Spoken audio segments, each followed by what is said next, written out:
Hey guys, we're here today looking at the Santa Cruz Bronson 5. This is the latest iteration of Santa Cruz's all-around trail bike. They say, if in doubt, take a Bronson out.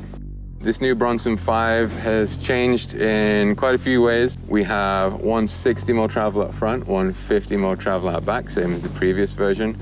We've got a mixed wheel setup, so 29 up front, 27.5 out back. Since Santa Cruz went lower link VPP, the bikes have all been kind of converging and looking pretty similar. So this bike marks a little bit of a departure from that. We've got a few decent changes here. It comes in a few different ways. So we've got aesthetic, we've got kinematics, we've got geometry, and we've got spec. And they all kind of tie in together to make it a bit more of a cohesive package. First thing that you'll notice is that we've got this kind of open shock cage area at the bottom here. Santa Cruz have moved the lower link down and forwards. Same with the shock. The shock's moved down and forward. You can kind of see that it's moved into the down tube there. This is for a few different reasons. It gets the weight a little bit lower, but mostly this is what's given them the suspension kinematic that they want. But they've also got this kind of open shock area here. I think that's partly to save a little bit of weight in the frame where they've kind of had to beef things up a bit. It also means that we can see the shock a little bit easier. We can set our sag a little bit easier. The bike visually looks a little bit longer, slacker, more aggressive. It kind of looks a little bit cleaner, more of like a design-focused package. It looks pretty cool. We'll move on to kinematics next. The reason they've moved the lower link down and forwards is because it gives them the kinematic that they want. They're moving that lower link closer to the BB. What they're doing here is they're giving the bike less anti-squat. What anti-squat is, as you pedal, it stiffens up the suspension, making a more efficient pedaling platform. What that means, however, is that the suspension has more effect on the pedaling and vice versa. So dialing in less anti-squat on this bike means that it should open up the suspension. It means it's not going to affect your pedals. It means your pedaling is going to affect the suspension less too.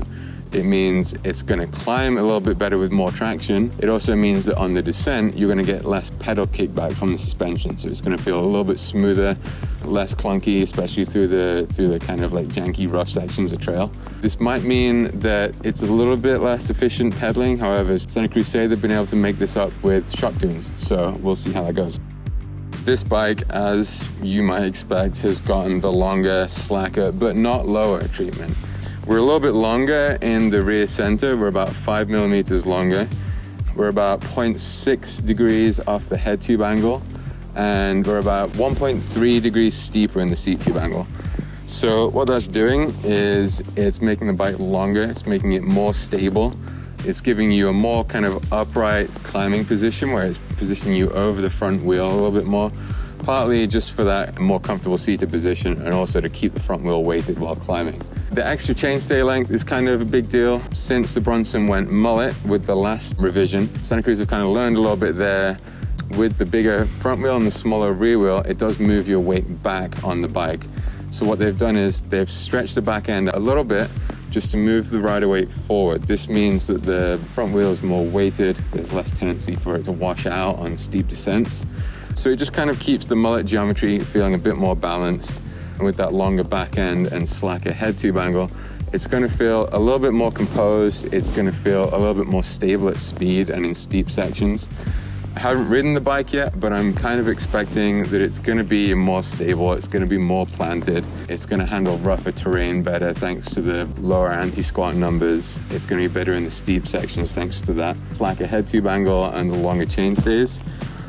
Getting a little bit closer to kind of Nomad Mega Tower territory. So some other features we've got on the bike right now. We've kind of got that embossed head tube badge that I mentioned. We've got the glove box in-frame storage, which obviously we all love. The shock is sitting a little further into the down tube right now, but we tested it out. There is still plenty of space for a tube and all that kind of stuff you want to put in there. With the shock sitting further into the frame, it uses slightly different mounting method, but it does still use a standard eyelet shock and 10mm hardware for that. We've still got a threaded bottom bracket shell. We've still got a Boost 148 rear end. We've still got a zero stack headset. We've still got tube-in-tube cable routing. There are 5 sizes from small to 2XL. We've got two frame colors. This is the root beer color, and there is a Kawamoto color, which looks pretty wild. We've got C and CC frames in 5 different spec levels. One thing that might split opinion a little bit is that the CC frames do not feature mechanical cable routing. Those frames are wireless drivetrain only. C frames are still mechanical. They come with a mechanical group set. There is cable routing for that. There's cable routing for a mechanical dropper on all frames, but not for mechanical shifting on CC.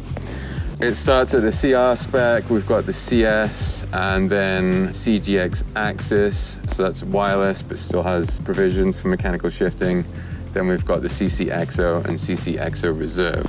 One thing that's pretty cool is that all the wireless axis builds come with SRAM Maven brakes. They are SRAM super powerful enduro downhill brakes. That kind of points a little bit towards what this bike was intended for, which is more of a stable, fast trail bike. It's pretty exciting to see a bit of a new platform from Santa Cruz here. A little bit of a departure from previous bikes, so we can't wait to get out and ride this thing, see how it actually rides on the trails. If you have any questions, feel free to DM us, leave some questions in the comments below. Thanks for watching, and see you on the trails.